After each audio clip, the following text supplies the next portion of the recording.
नमस्कार, मैं हूं प्रियंका और आप देख रहे हैं राष्ट्रीय जगत विजन न्यूज।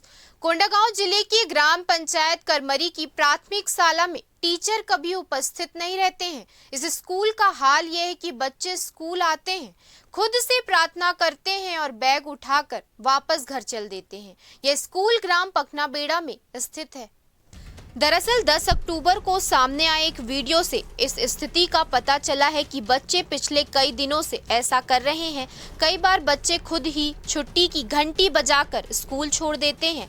जानकारी के अनुसार स्कूल में 2 शिक्षक पदस्थ हैं, लेकिन उनकी उपस्थिति अनियमित है। वे अक्सर स्कूल नहीं आते हैं या दोपहर 3 बजे से पहले ही चले जाते हैं। इससे बच्चे बिना किसी देखरेख के अकेले रह जाते हैं, जिससे उनकी सुरक्षा पर सवाल उठते हैं। शिक्षकों की अनुपस्थिति में बच्चों के बीच झगड़े आम हो गए हैं। हाल ही में वायरल हुए वीडियो में बच्चे शिक्षकों की गैर मौजूदगी में प्रार्थना कर स्कूल बंद करते और घर लौटते दिख रहे हैं। स्कूल में टीचर नहीं, बच्चे आते हैं, खुद प्रार्थना करते हैं, छुट्टी की घंटी बजाकर घर चले जाते हैं।